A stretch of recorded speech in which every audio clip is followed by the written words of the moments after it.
Welcome back to Killer Fun, where we explore the intersection of crime and entertainment every other week. I'm Christy. I'm Jackie. And we're so glad that you're back with us today. Today, we're going to talk about the first episode of the second season of You. We talked about You about a little over a year ago now. Has it been that long? It has been that long because it was on Lifetime. Oh, and then it came to fall Netflix. of like 2018, and they were going to do a second season on Lifetime, but it didn't do well enough. I could see this not doing well enough on Lifetime. Yeah, well, as a weekly serial, it's a little more challenging. Even though I did watch it when it was on Lifetime because I heard about it, and I was like, I am here for that. But see, it's right up your alley. I can imagine your typical Lifetime watcher to maybe feel like this was a little dark. True. And that's what I love about it. Yeah, me too. Me too. And I loved Gossip Girl. So Penn Badgley was in Gossip Girl, and I loved that. And I was like, yes, I am here for that. I didn't see anything lacking in his performance in season 1, but I have to tell you, he pulled it out in season 2. Stepped it up. I didn't expect to like season 2 maybe better than season 1. Mm-hmm. Mm-hmm. And we're only going to talk about the first episode because we don't want to spoil the whole thing for you in the event that you haven't watched it. But if you have watched it all and want to talk about something specific with us, by all means, hit us up on social media. You can find us on Facebook, Killer Fun Podcast, exploring the intersection of crime and entertainment. You can find us on Twitter, Killer Fun Pod, or you can send us an email, killerfunpodcast@gmail.com. I mean, seriously. So let's talk about who's returning and who's new. Okay. So Penn Badgley, obviously, reprising his role as Joe. He's our star. Oh, and a friend of mine sent me an article, and, these are based off of books. Right. So You was a book. The second season is kind of loosely based on a book called Hidden Bodies. It's just not the same book? I thought it was the same book. I don't think it's the same book. I think it's a sequel. Oh, okay, but maybe the same series. Yes. Okay, because I thought the author was the same. Yes, the author is the same. Okay. The same series. And she's come out and said, I think that she's got at least 5 books planned. Yay! So we've got years to watch Joe's antics. And usually I would say, I want to read the book then. And I appreciate this author letting this come to screen because I can't imagine this any other way. Yes. Well, and I guess the book differs. I'm sure it does. Yeah. I'm sure it does. There's some things that change. But, still, that's like the joy of being able to read a book and watch a show and see how they're different and how they're the same and kind of play with both and be able to enjoy both. Yep. So, Amber Childers, she's Candace Stone. So she was a little bit in season 1, flashbacks, and then she shows up as the cliffhanger. Right. I mean, her story was well known in season 1. I mean, they talked about Candace a lot, but we only saw her a handful of times. Yes. Yeah. She was also in a bunch of small parts and other stuff, but she was on a single episode of Criminal Minds in 2016. Oh, so I thought that was worth noting. It is worth noting. Elizabeth Lale played Beck. She appears briefly with no lines that she didn't have in the first season. Right. In this second season. Victoria Pedretti is Love Quinn, and she played Nell Crane in The Haunting of Hill House.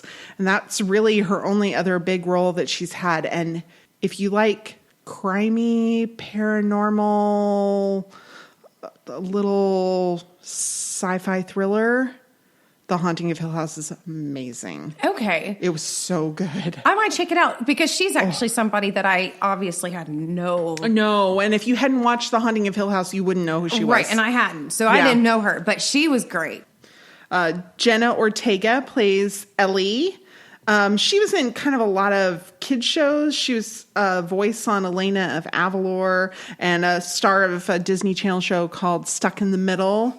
But I was trying to figure out what I knew her from. She was young Jane in Jane the Virgin. Oh, okay. Which I watched like the first couple seasons of. And I was like, why does she look so familiar? I know her from the Disney show. Oh, really? Mm-hmm. Oh, see, my kids did never watch that one. But maybe we watched a few episodes, and I think there was a lot of commercials for it on whatever my kids were watching. Mm-hmm. So I remember her. Yeah. Yeah. She's adorable. Gosh, she's so cute.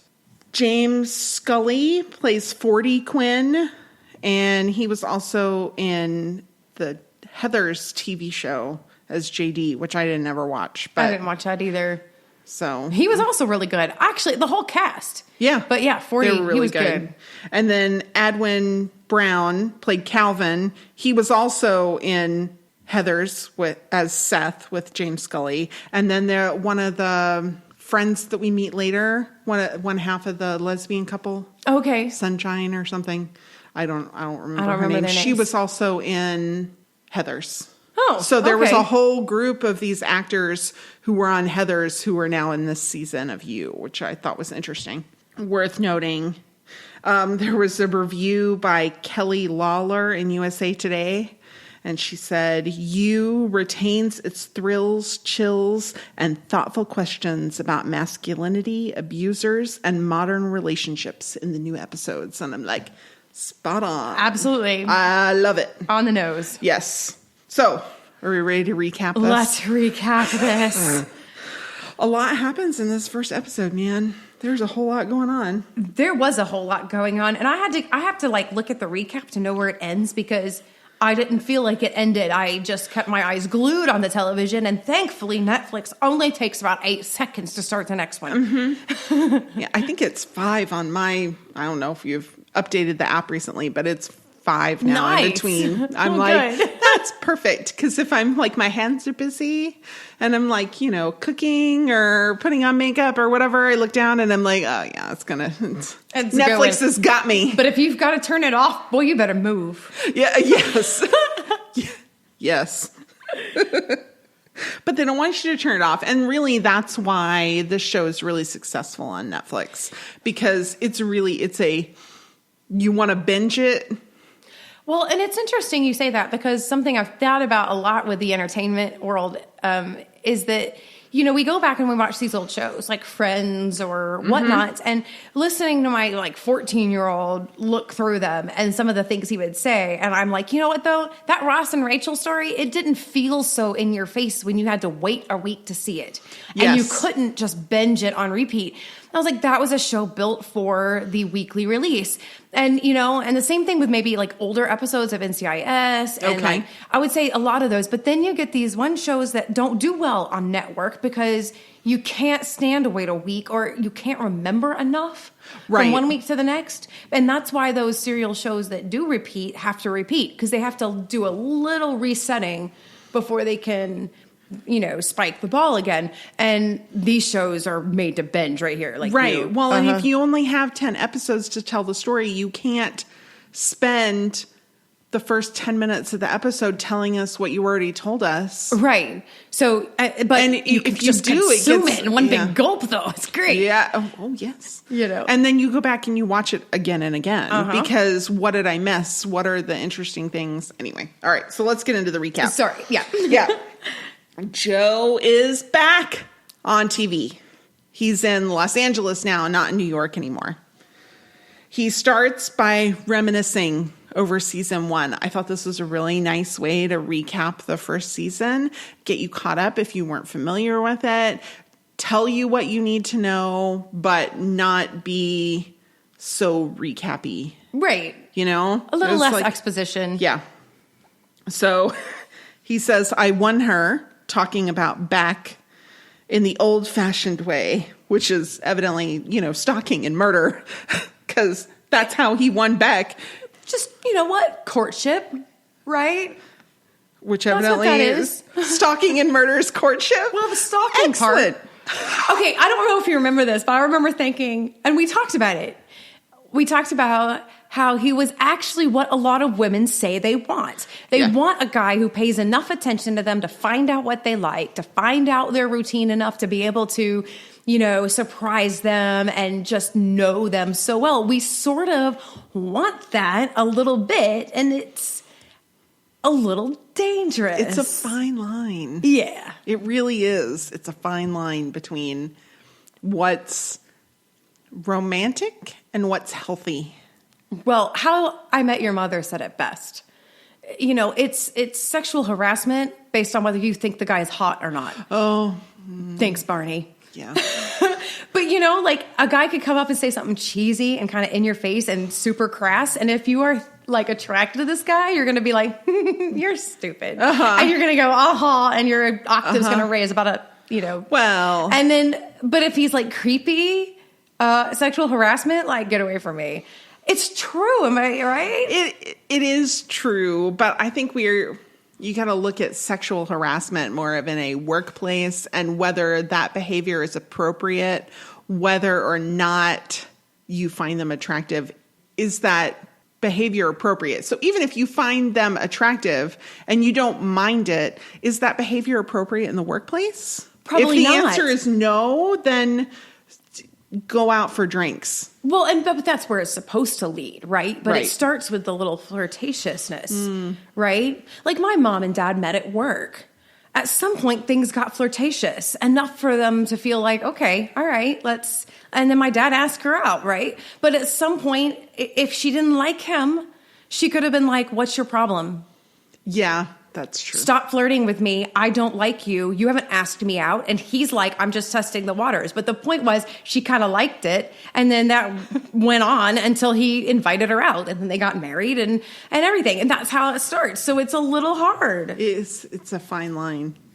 I think the point is be flirtatious and just avoid, but stay classy. Yeah. If you're flirtatious and you stay classy, then you leave space for the other person to give you the slough off a little bit, or the go ahead. Yeah. Right? And you got to accept it if advances aren't welcomed. Yeah, you have to accept it. Yeah. You have to I think that's where some people have a hard time. Mm-hmm. Anyway, so Beck rightfully didn't trust Joe. We see her finding a box with Candace's necklace in it. And then there's a glass box that they make a point to show in this recap that we kind of assumed were Candace's teeth. She drops this box and it breaks and there's a bunch of teeth in it. And, you know, we learn in the season 1 cliffhanger that Candace is alive. And we learn quickly in this episode that wasn't a figment of Joe's very sick mind. So who the heck's teeth were those?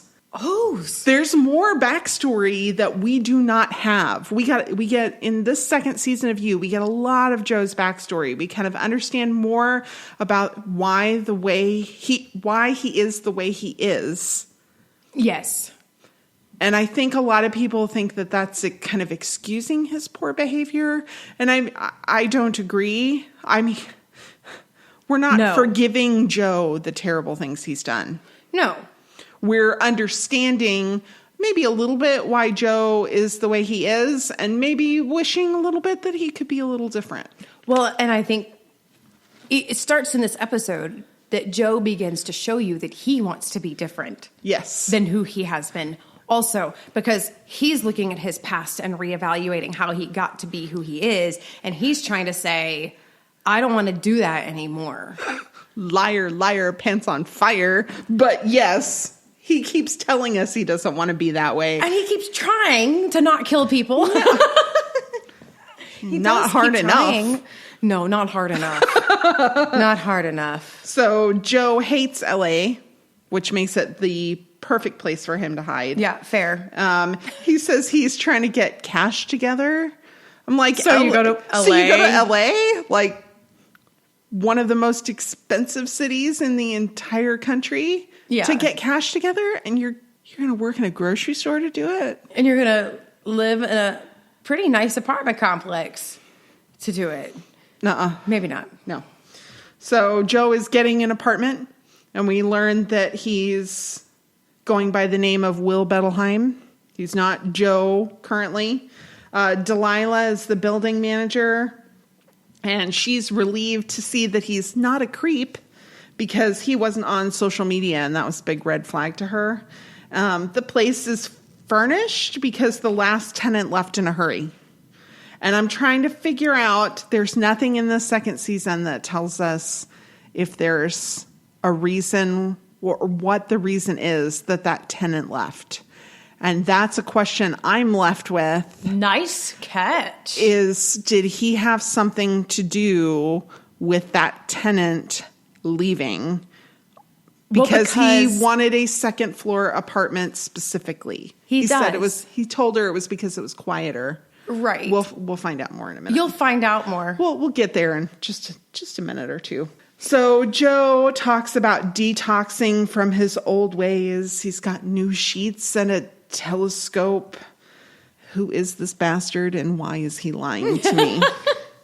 So then we get a flashback. Candace has read Beck's book and somehow she figured out that Joe was involved.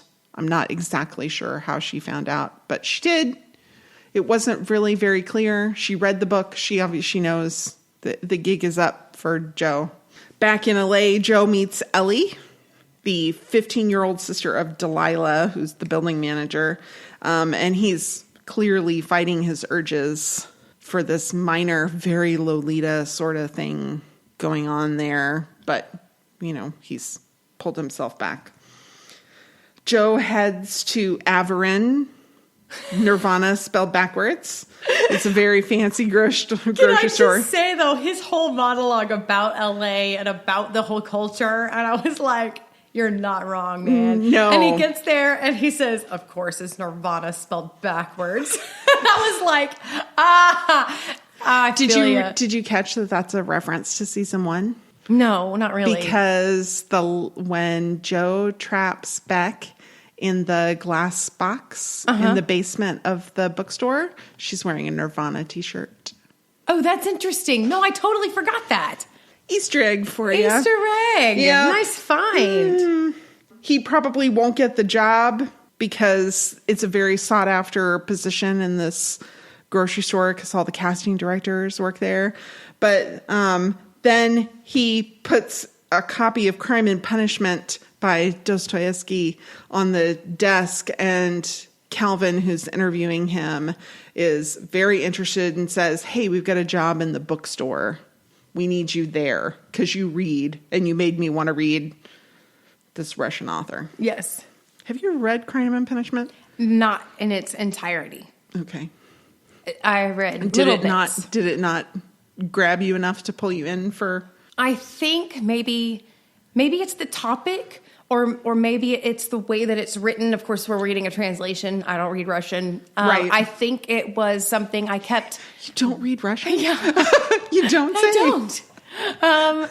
I think I rabbit trail a lot. Okay. It does get me thinking, like the little bits that I've read, but so often it has me thinking kind of, and I just couldn't stay engaged. Okay. Almost because it does just send me sort of, I almost need it on my Kindle. Can I say that? Yeah. Instead of reading, I think every time I've read it, it's been really in the context I'm studying something, and then it kind of like, hey, this little snippet of the book. And I don't know, it's really been involved with like social humanity papers and things like that.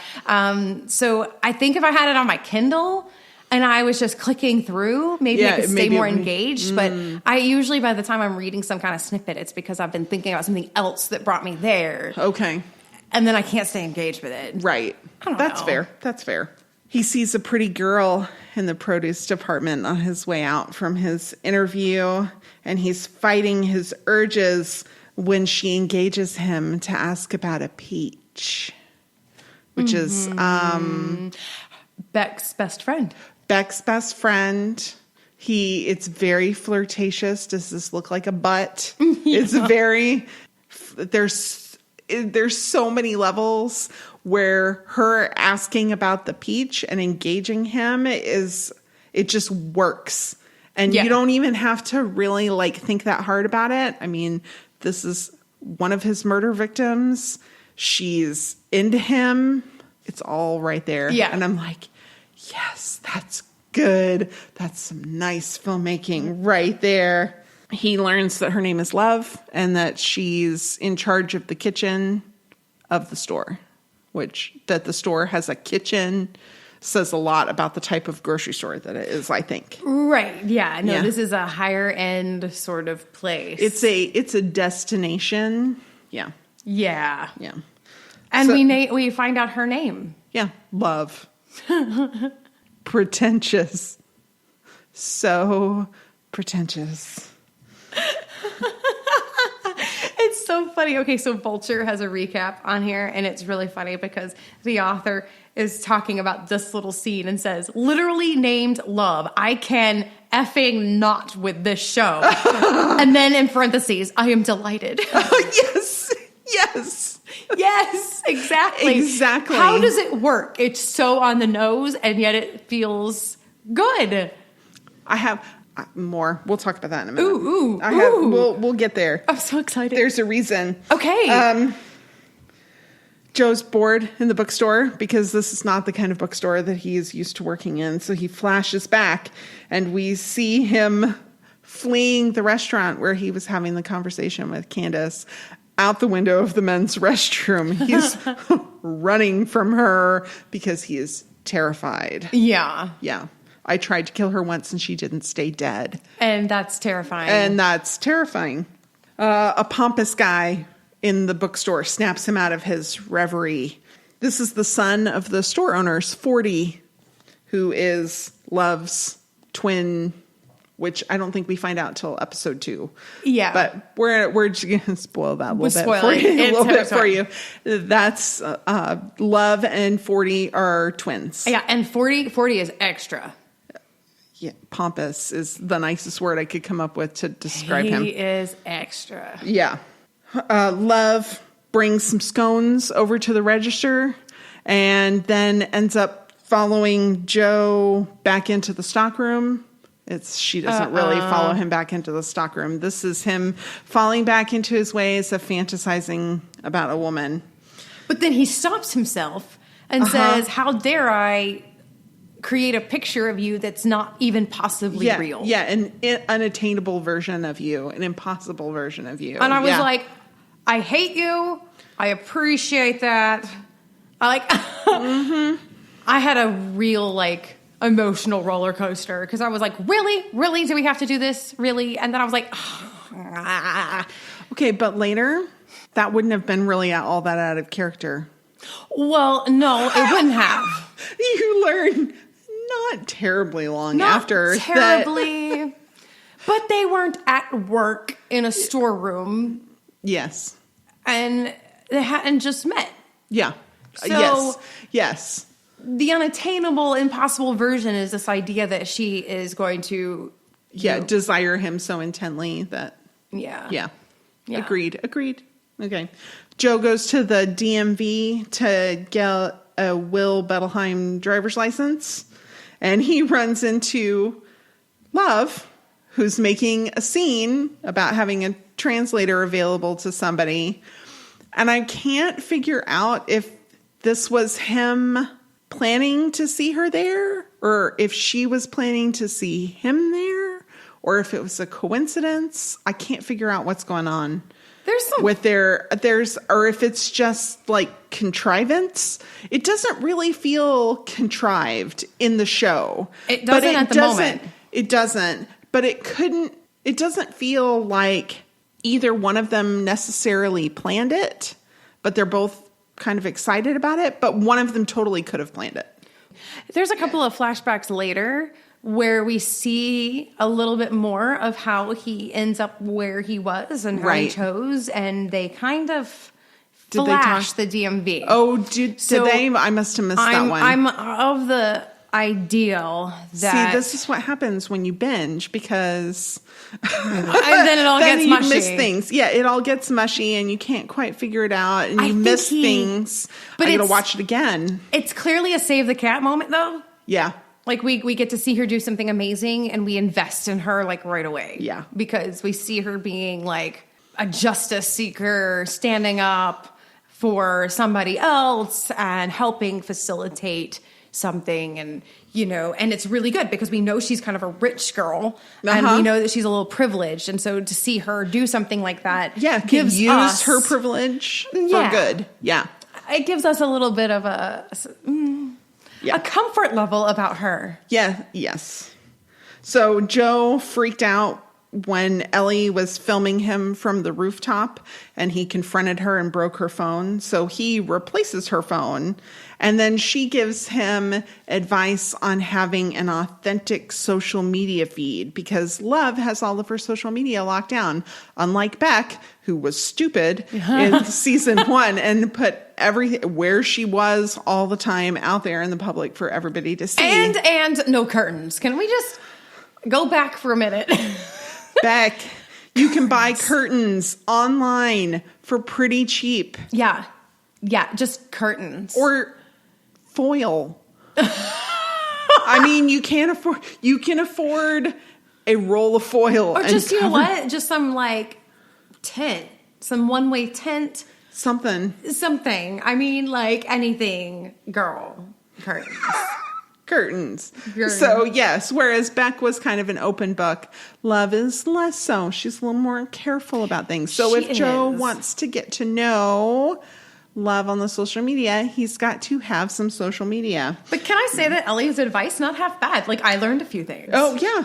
I did learn a few things. Yeah, hashtags make you thirsty. I'm still going to use hashtags on Killer Fun because I'm thirsty. I'm just gonna say it. I like it, but I liked her idea of like how to snap the pictures right and things. And all of a sudden, I was like, oh, maybe I can do IG. Like, maybe I can be better at the Insta because I'm not so. But now I kind of get it. Like, you have a thing. This thing. is why I like Twitter. Do you want to hear the rest of our discussion about social media tips and tricks and things that made us think in this episode? Join us next week for our bonus episode. It has that and so much more. There's a ton more of this conversation that you are absolutely going to want to hear. All right. So where are we in this episode? So Joe sends a friend request to Love and then falls asleep in the park. And he wakes up to an accepted friend request.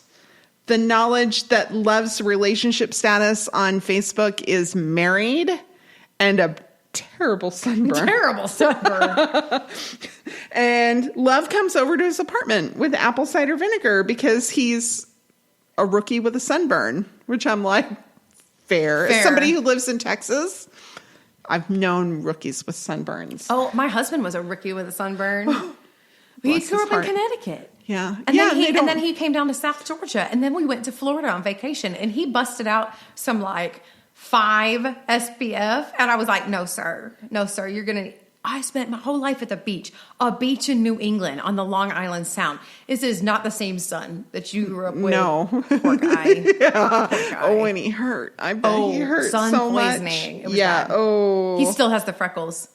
No. From the burn. Yeah. I have some of those. I had a bad batch of sunscreen and they sent the company that I bought it from, they felt so bad. I contacted them and they were like, we're so sorry. We thought we got everybody. And they sent me probably $400 worth of product as an apology. I was like, okay. I don't know that really covers the enhanced risk of skin cancer, but it was a nice gesture.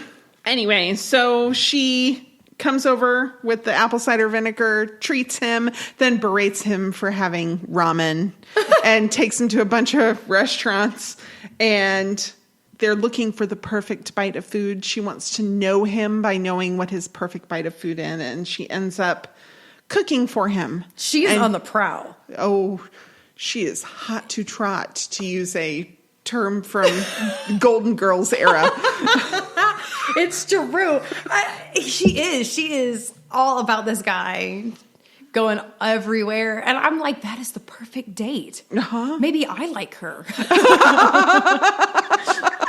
You want to know me by dragging me and having me have little and plates from everywhere and then cooking for me? Oh, I'm there for it. Sister. And after she cooks for him, she admits that she's widowed from a mysterious illness that took her husband. Yeah. I'm not going to go into all that just at the moment. Joe returns home late to find Ellie painting her nails, and she makes a Big Lebowski reference, which like, she's 15. She's too young to... But she's also a bit of a film fanatic. Geek. Yes, for sure. And then we learned that someone named Jasper came looking for Will. Joe heads to the Lock of Fame storage. Like Walk of Fame, but it's the Lock of Fame. Ugh, L.A. Where Joe has a really gigantic unit. For somebody who's trying to save money, he sure is spending a lot of it on a nice apartment and an enormous storage unit in Los Angeles. And lo and behold, is a giant plexiglass box just like the one that was in the basement of the bookstore because, evidently he took his backpack and the plans for that sort of thing with him when he fled New York City. And the real Will Bettelheim is inside. Then we learn that Joe really has been lying to us. We learned that he saw love just as he got to Los Angeles and surreptitiously learned that the bookstore was having a hard time moving stock of Crime and Punishment. And that despite what he told us in the produce section earlier, he always intended to get close to love. Yep. He just wanted to do it the, quote, right way this time. He's a creep. He's a creep. He's a creep. And his preference for the second floor apartment, it was because he has a view of Love's apartment through his telescope. So much for trying to break the old habits. Yep. But only 10 minutes a day. Creepo. Anyway. All right, so we're going to take a quick break, and then we'll be back to talk about all the different stuff we talk about. Is it true? Psychology? Real life? All that good stuff coming right up after the break. Was A Quiet Place inspired by Signs That Comes at Night and War for the Planet of the Apes? Was Ready Player One influenced by Avatar, Wreck-It Ralph, and The Last Starfighter? Is The Hurricane Heist more influenced by Sharknado or Geostorm? These are the kinds of questions my guest co-hosts and I discuss on my podcast, Piecing It Together. Every week, we look at a new movie and try to figure out what other movies inspired it. Whether it's the story, the character development, tone, or even use of music. Every movie was influenced by something that came before, and we want to figure out what. Check out Piecing It Together on your favorite podcast app or check us out on piecingpod.com. You can also follow us on social media at piecingpod. Piecing It Together is a part of the All Points West podcast network. Welcome, travelers, to The Mundane and the Arcane, a 5e D&D podcast. I'm Matt, the Dungeon Master for our new campaign. I'm Deacon Bishop, and I like to party. I'm Grognag Vagan Smith, and I have no idea what I'm doing. And I'm Zenko, and I cast Guiding Light. Come join our party as they explore the river town of Tristolin, fight threats like magical crabs, and rob stores such as Bards and Nobles. We release bi-weekly. Now, everyone, I'd like you to roll initiative. All right. Thanks for sticking with us through that quick break. Is it true? Why do Love and 40 have such weird, pompous names? Because they do. But they're tennis terms. Oh, yeah, that's right. Okay, so this will make a whole lot of sense if once you watch the rest of the series, if you haven't already watched it, if you have watched it, you'd be like, oh my gosh. So love, it's sweet, but it also means zero. It means zero. Which when you look at her relationship with her parents, it makes so much sense that they both love her. And they think of her as zero. Oh, and God. 40 is right before you win. And they obviously have a preference for their son, 40. 40 love. Oh. I have to just. It didn't, because I'm not a tennis player. This did not occur to me. I had to look it up, but yeah. But now that you say that, I mean, I've had enough experience with a tennis court because I've usually been love. Amen. Oh my gosh. Yes. Doesn't it make a lot of sense? So what, you thought was like rich people giving their kids pretentious names. Yeah. Yeah, you're not wrong, but they just have another level of meaning. I'm so sad for her now. You don't need to be that sad for her. Well, I mean, a name means a lot. Like it does. But love is such a sweet name. And unfortunately, she kind of took on the characteristics or her parents took on the characteristics, gave her the characteristics of love as a tennis term rather than love as the sweet name I'm giving my baby. Right. Yeah. I'm so verklempt. You don't have to be that verklempt for love. Keep watching. It's true. You're not wrong, but... So does apple cider vinegar help with a sunburn? I can't imagine this is true. Okay, so really it's kind of anecdotal. Okay. And everywhere says that you should dilute it, which is not something that Love did. I don't think so. In this episode, because it can cause its own burn if it's not diluted. Well, and maybe it's like try it in a small spot first. See? Yeah.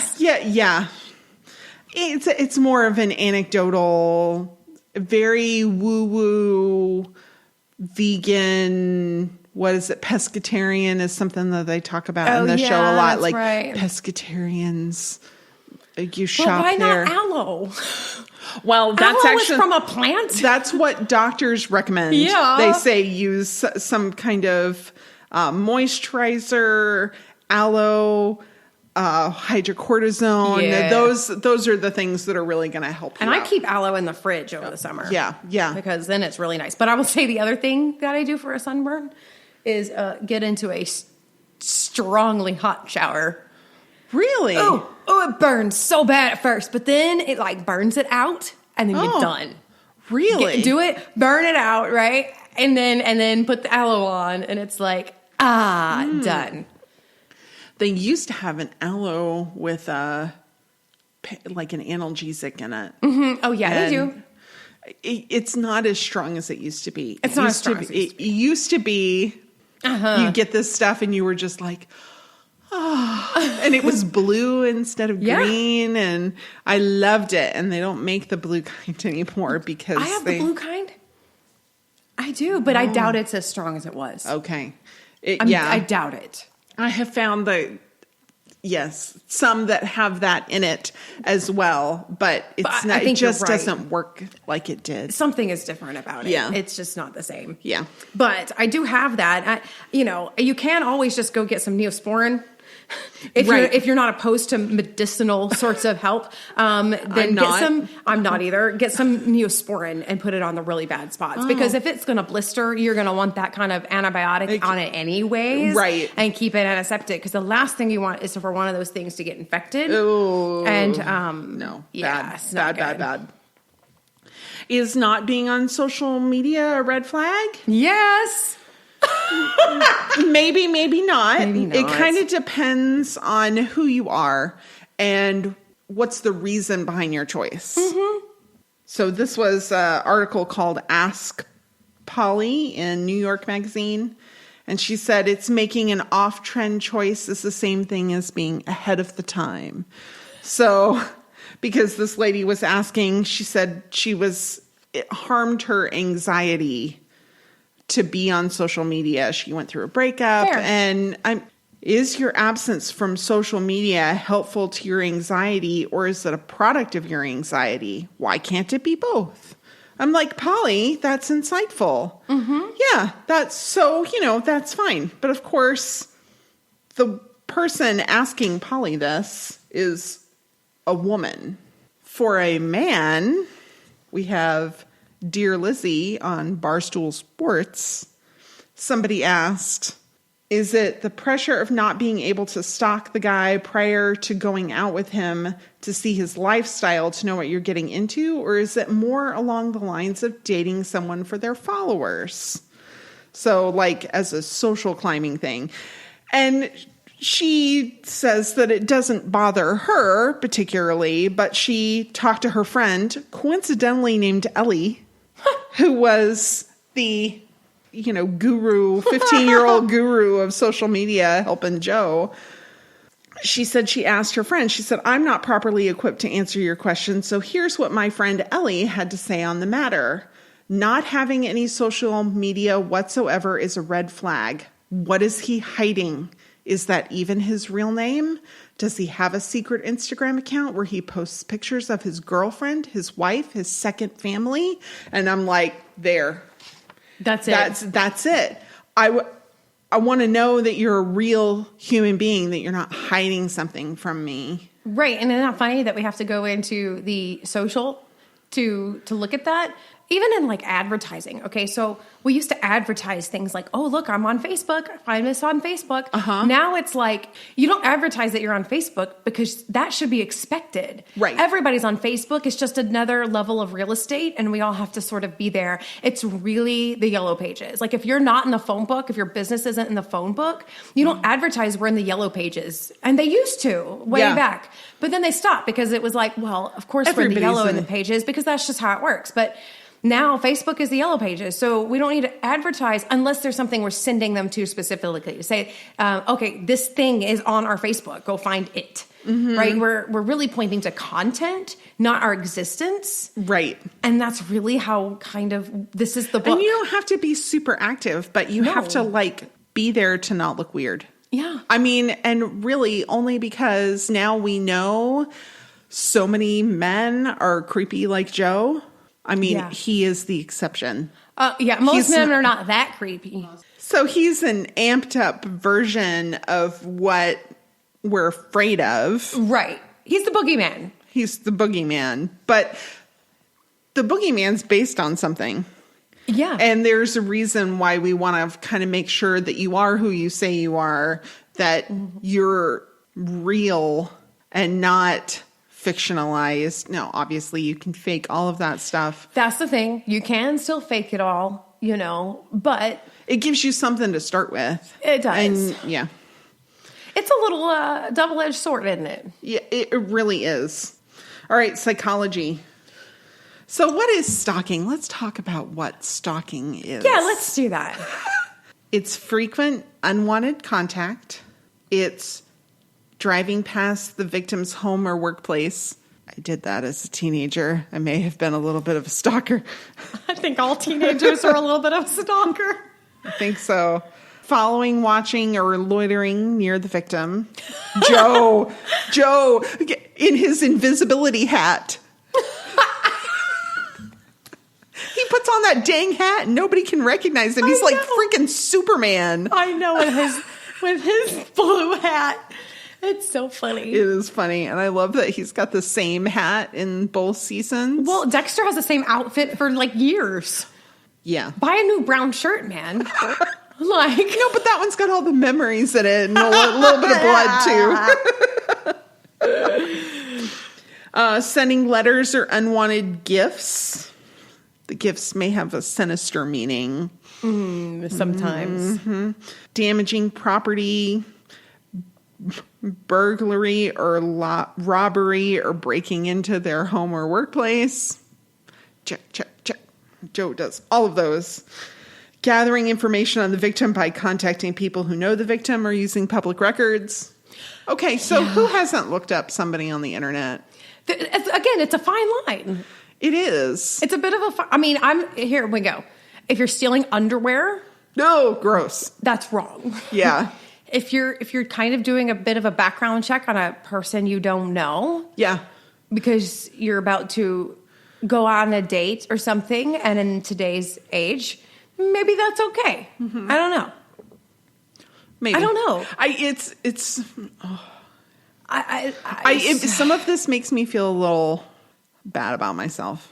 Because there are some people that I've like, well, I wonder what they're up to. And I don't wish them harm, but I'm kind of curious as to what they're up to, but I don't really want to talk to them. Right. And maybe that's a little bit of stalking behavior. Well, that's social media, like voyeurism. Yes. But it's out there. So it's like, okay, well, that is hard. You bring up a good point. Yeah. Oh. I mean, it's causing a little introspection here. Harassment of others close to the victim or assault of the victim. Well, I think that's kind of like a given. The loitering, though, I don't know. I mean, I hear it. I see it. But again, it's like, well, that could go down a bad path. But on the other hand, didn't we all sort of position ourselves in the hallway just so when that person walked by, you could see them? Uh-huh. Maybe catch their attention. Or maybe, or so that you could be seen. Yes. I mean, this is what we do. or at least what we did in high school in the 90s. I think they still do it. Don't they I'm pretty still sure. do it? I don't know. Probably. It's just now they're positioning themselves on Instagram in a place that they can be seen. It's easy to spot a stalker, right? I mean, right? Like once it's too late. So, when we don't have the voiceover of Joe, it's easy to tell that he's a creepazoid, right? That is the most awkward thing ever. We watched a little video of parts of season 2 of You without Joe's voiceover. And all I can say is it must have been super awkward to film it because that he's like thinking the lines of the voiceover in his head. And that's how you're getting the pause. And he does a really good job of acting with his facial expressions. Oh, better than I realized, actually. But it's super uncomfortable. Right? But kudos to the other acters because for not letting on. Were stellar. Yeah, they didn't act like it was uncomfortable. No, not at all. But surely we would, spot them. No. Michelle Gallietta is a clinician and psychologist and psychology professor at City University in New York. And she said there's no such thing as a typical stalker, that they can fall under a variety of psychotic disorder diagnoses, personality disorder, like narcissistic personality disorder, delusional disorders, erotomania, which is what the lady who stalked David Letterman had. Hers was like a legitimate disorder, or like, maybe not anything. Not anything. Just got weird and obsessed. And you don't necessarily have to have a psychological disorder to be a stalker.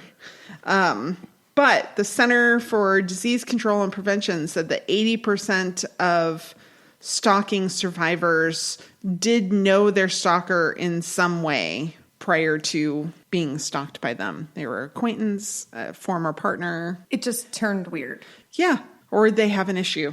And as you mentioned, representations of unhealthy dynamics in pop culture can blur our understanding the difference between romantic persistence and threatening obsession. It is hard to tell. It is hard. We think that's what we want. We want somebody who's going to willing to take the time to get to know us. We want that. And yet it can be dangerous. It can be dangerous. And Joe sees himself as a romantic. He says it in the first season and the second season later on.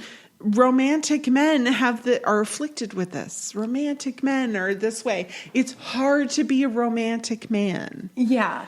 He has a hopeless romantic martyr syndrome, almost, and it's hard to tell because, how do we say this? It is the fruit looks the same, but the root is kind of different, and you can only tell when you bite into it. Ooh, that's interesting. And so that's the problem. And there is a level of consent and respect that has to be a part of that root that makes that a nice gesture, a nice romanticism, healthy, not toxic. It has to come from a place that's healthy. And that's what's so hard about the whole thing, because we often don't recognize in ourselves that lack of respect because we can rationalize and justify, which is what he's doing. Yes. He's rationalizing and justifying the whole time. Right. And so, he's unable or unwilling to see that what he's doing is really a form of abuse. Right. Yeah. And he has flashes of it through the season where he goes, oh my God, is this who I am? Yeah. Right. And then he kind of, oh, no. That's not really true. Yeah. But that's where it comes from. There's a stalking risk profile.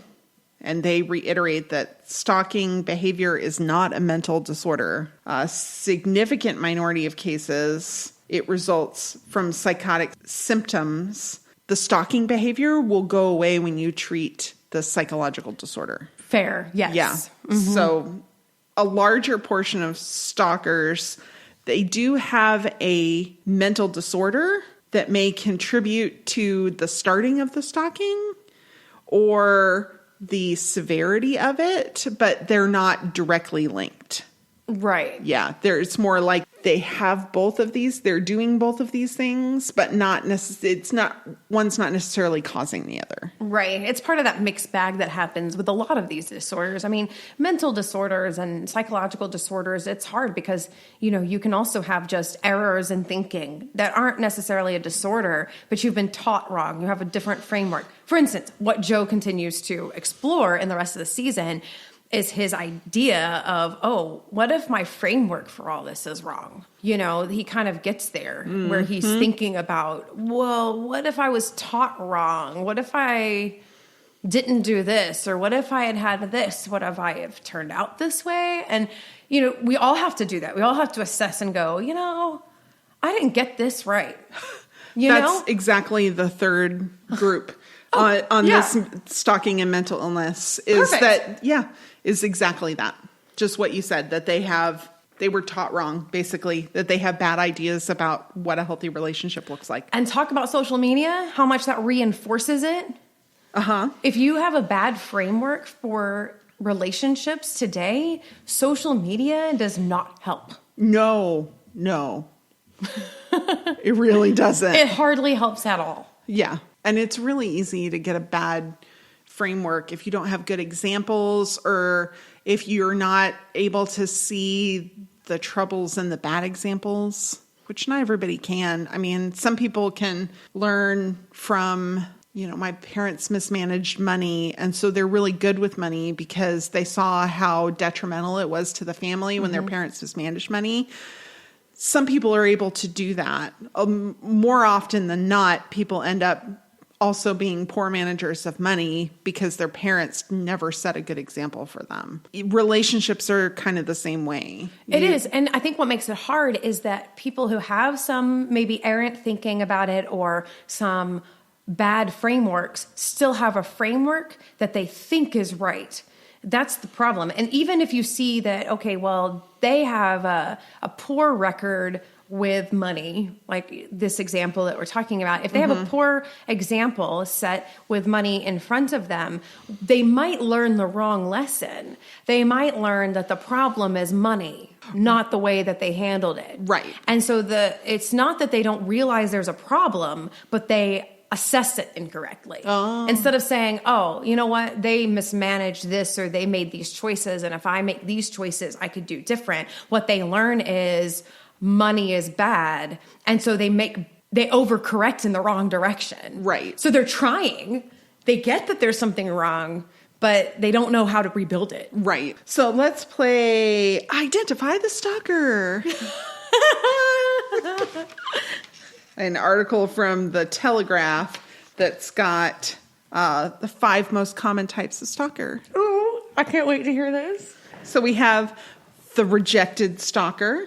80% of victims know their stalker. The most common is the ex-intimate rejected stalker. And these perpetrators have a relationship, often controlling and abusive in nature, with the victim. Okay. Joe is more like a rejected stalker when it comes to Candace because she told him at one point that she didn't love him and never had, and that's why she was cheating on him and all this stuff. So he had stalkery, troubling tendencies in that relationship prior to that, but he also continued that relationship in a way that was rejected. So, but his relationship with Beck and Love are not this. Not so much. Yeah. You have the love obsessional stalker.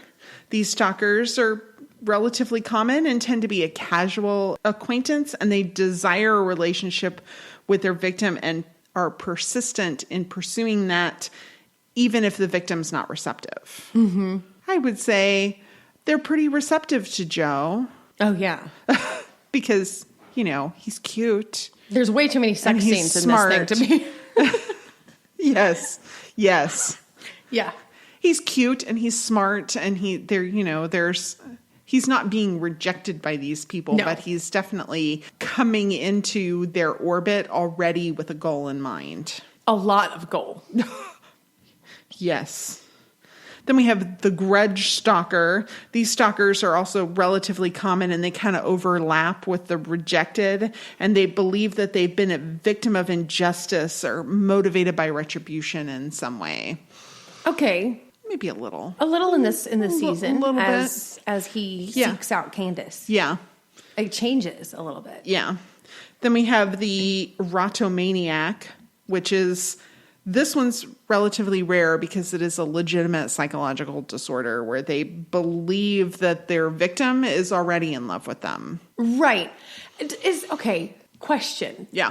What about the idea that they are creating in their head attributes of the relationship that don't actually exist? Yes, that's exactly it. Right? But they do have a little bit of a relationship. Oh. But they've grown it. Yeah. And they have different goals and expectations they haven't been really honest about, either to themselves or others. Yeah. Right? Like, so Joe really has a goal in mind.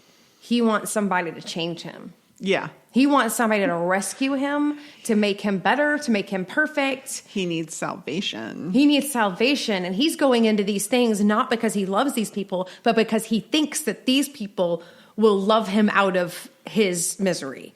Right? So that's a goal that he's not being honest about. And their entire relationship is growing. And he's continuing to say, oh, the more you do this, the more I'm going to become a better man. And I'm going to be better for you. And it's you that making me better. There's a whole actually relationship going on there that like the girl's not a part of. She has no idea that he is so invested in her because he thinks that she is helping him. Right. And that's why, by virtue of her goodness, she is changing him in a way that he would like to be changed, even though she's not. She's not actively participating in, and it's not like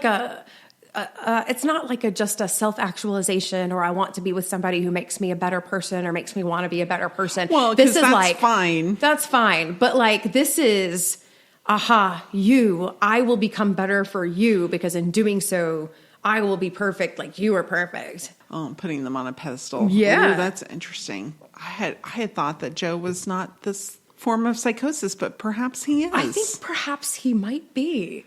He's got layers of things.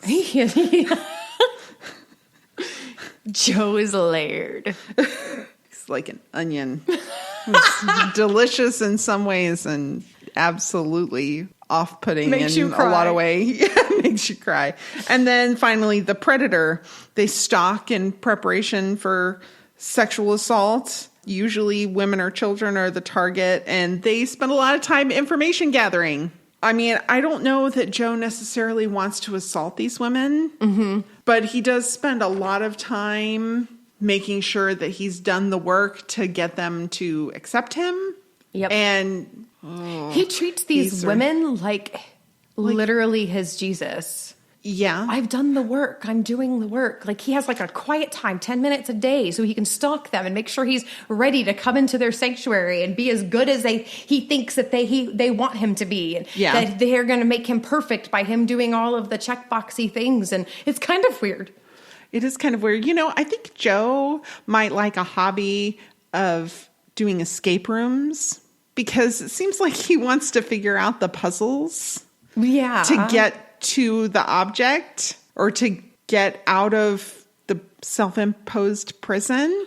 Like, I think he would be better off, like, doing escape rooms. I mean, yes, I think a lot of people would be better off, you know? Like, he talks about it later in the series. He talks about, I wasn't always so good at the gray. I used to be very black and white, but you're making me better in the gray areas. Until the end of the season when he can't accept the gray. He can't accept the gray. That's as close as I'm getting to a spoiler for that bit of it. So then real life. So in the course of making this podcast, I have Googled a lot of strange things. It's true. It's true. I can't become a criminal because my search history is quite damning. Mm-hmm. I just hope that somebody in the NSA went, what is she Googling? And then went, I'm going to listen to that podcast. Yeah. So if you're a listener who came to us because my search history was troubling, then Thanks for joining us. Yeah, we're glad you're here, and you don't have to out yourself. But I Googled, is there a good reason for someone to have a box of teeth? Because I just can't let this box of teeth from the first season that they showed us at the beginning of the first episode go. And let me tell you what came up is baby teeth. Well, of course, baby teeth. Well, these weren't baby teeth. But they weren't baby teeth. They weren't baby teeth. They had roots and were extremely troubling looking. But evidently, you can pay quite a lot of money to preserve baby teeth with the little bit of tissue that's in them. It has some stem cells. Okay. So theoretically, they're similar to like saving cord blood and things like that from embryonic. Those are embryonic stem cells that can become all different types of cells within a body. So if you save the blood from the umbilical cord of the baby, you could potentially use it if they had a life-threatening illness, leukemia, or some kind of autoimmune disorder. You could help treat that with those cells later in their life. Theoretically, if you didn't do that, theoretically, you could do that with your children's baby teeth as they fall out, but they have to be preserved just in the right way. And the science behind it's not really very good. They have to come up with ways that they're not yet very good at of replicating those cells to have enough to be able to do anything with them. And that's true of cord blood as well. Yeah. So, but that was really the only thing that I came up with. That was good. Because that's scary, and I'd be nervous about what Google could tell you. So this is a good news. Yeah, I mean, and it was all like advertisements for places, the tooth bank and Store a Tooth and Stem Save and it's expensive. It's like $500 to $1,800 for the initial storage, and then over $100 a year to maintain that. Wow. It's expensive. It's not an inexpensive thing to do. But I wonder if there's somebody who takes donations so that they continue to work, because the cord blood thing, there is a haplo transplant, and where you get some from a donor and some from cord blood, so that hopefully it raises the effectiveness of the donor cells when you mix them with the cord blood. And that's actually becoming more and more common. But of course, in the beginning, it was, we don't know what we're doing yet. And, Yeah. Well, we actually saved my son's cord blood. We did the preservation thing, and really, I mean, he's 15 now, so it's really beyond its useful life. Really? They don't save it for longer? Well, they do save it, but the longer that it remains preserved, the less effective that it is. And it's old enough now that it really wouldn't be helpful for him. But I my brother passed away of childhood leukemia. And so when I was pregnant with him, of course, that was something that was on our mind. And so we spent all this money to do it. I almost wish I hadn't done it now. Knowing what I know now is probably wouldn't have been helpful even if something had happened. It doesn't matter. It really, I mean, it gave us peace of mind. It was worth the money at the time, I guess. But well, and I think you preserve and also allow it for donation too. So if an adult has a leukemia, or like my husband had aplastic anemia, or Fanconi anemia, that they can then maybe take that cord blood and then use it with a donor. And sometimes they mix the cord blood with a person's own cells, and so that can be helpful. Yeah. So Averin is not a real grocery store, but it is based on a real grocery store. Okay. Averin? Anavrin, right? Anavrin. I'm sorry. Yeah. Yes, Anavrin is Nirvana, spelled backwards.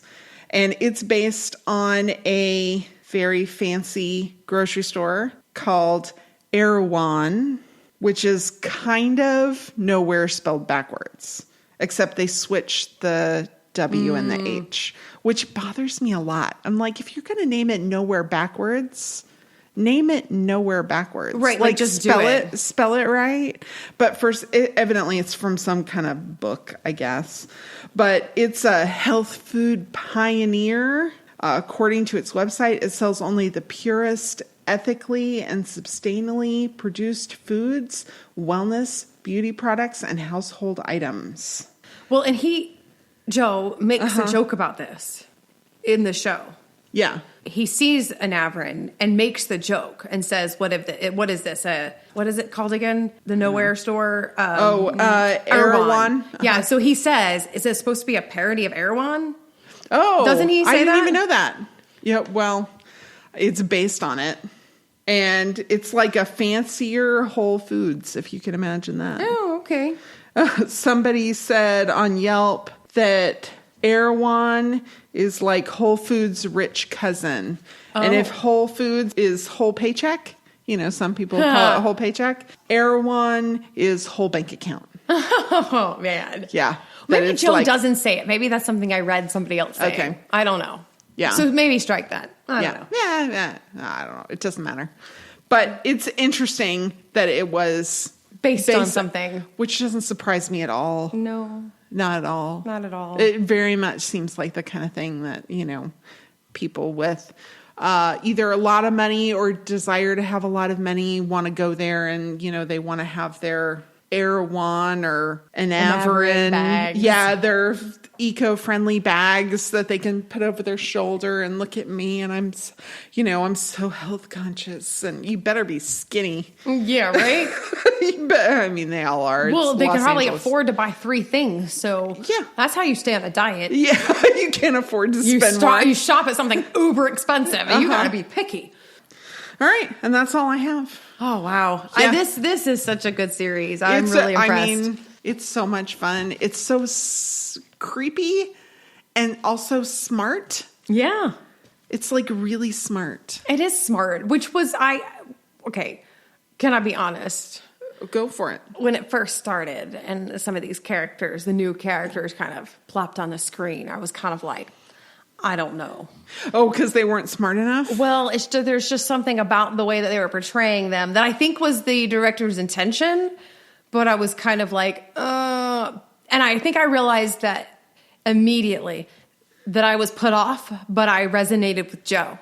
Yeah. Joe was so put off by this, this Anavrin kind of... Yeah, the pomp and circumstance that's so inauthentic. Yeah, the fact that LA looks like a disaster zone, but that is what makes it beautiful for pictures. And so he's walking down this road, which is full of graffiti and awful and trashy, and it's scary, and you would not want to be there at night, except that it's got great neon lights and really cool walls. And so there's all kinds of photography and artistry happening, but it looks that way because it's not well maintained and not well kept, and that's exactly what lends the edginess to the photos. And he's commenting on all this, and the characters themselves are just so extra. And I realize, okay, I am resonating with Joe. I realize that this is gives you purposeful. A little pause, doesn't it? It does, and I'm like, the director was sneaky with this. Well, this show really does a good job of having you kind of root for Joe to change. Yeah. We all have things that we'd like to change about us. Hopefully they're less homicidal than Joe's issues. Quote of the day. Okay. That's Christy's quote of the day that's going on Facebook. Let's hope that we have less homicidal issues than Joe. But we all have issues, and we'd all like to be better people. We all, this is why New Year's resolutions are a thing. Right. Because people, I'm not who I'd like to be. Let me try this thing and see if I can get to be who I want to be. Here's another quote. You're never going to make it. You're never going to get there. You're never going to be the person you want to be. And the journey is the part of it. That's the part of it.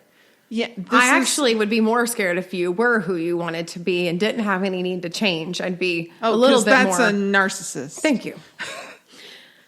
Yeah. That's like literally a psychological disorder. Yeah. If there's nothing you'd like to change about yourself, then... If you think you actually have it all figured out, Yeah, you have a psychological disorder. Yes. You need help if you've got it all figured out. So if you're a hot mess, congratulations. We're so happy for you Yes. that you're a hot mess. Welcome to the journey. Yes. We invite you to join us on ours. Yeah. There was an article too, I only read a brief little bit of it, where Joe Bagley says that the show, You, is how far we're willing to go to forgive a white man of his flaws. And I kind of disagree with that a little bit, because I don't forgive Joe his homicidal tendencies. I don't. Just because I find it fascinating and interesting, and I enjoy watching the trials and tribulations of this fictional character, does not mean that I give him a pass in any way. He is a reprehensible character. Yes. Yeah, I'd have to sit with that. But I don't. I'm not really rooting for Joe to get away. Get away. The only reason I'm rooting for him to get away is because I want another season. But it's not because I think that he deserves to change redemption and then not have any responsibility held. Yeah. But I think it does beg the question that if Joe Bagley was what's his name? Joe Goldberg. That's Penn Bagley is the actor. If Joe Goldberg... Did I say Joe Bagley? I don't know. Oh, I think you did, maybe. I think I did. I think I confused us. Anyway, I think if Joe was a black man who had these tendencies, would we have the patience even to watch him go through this inner monologue, patience to watch him throughout two seasons and find out more about his childhood? That's fair. Or would we just say, you know what, we all had a bad childhood, fix it? Yeah. Would it be a story we'd want to engage with? I don't know. So, on the one hand, I don't forgive him his trespasses in that I don't think he should be brought to justice. But I am interested in his process and in the mind stuff. And yet I can see how somebody might ask the question, if he was a minority or if he wasn't just a white man. Even what if he's a girl, which we kind of... what Later if he was a girl? Season, we get a little taste of that kind of thing. But are we willing to watch that unfold? That's interesting. But what if he wasn't hot? Yeah, if he wasn't hot, we wouldn't. That would be the nail in my coffin. If I thought he wasn't hot and I wasn't at all oh, he's cute. Let's see what happens here. Yeah. If I was ugh, yeah, I don't know that I'd care so much. I'd be go to jail. Yeah. No, go to jail. Well, I think Joe should go to jail. I think he should too, but I wouldn't watch the story either. Joe, go to jail, throw away the key. Except then I don't get another season, and I kind of really want another season because it's so smartly written. It is really and well acted and filmed in a interesting, beautiful way. It is. Well, you know what? I'd be interested to know, and maybe our listeners out there can go and post on the social for us.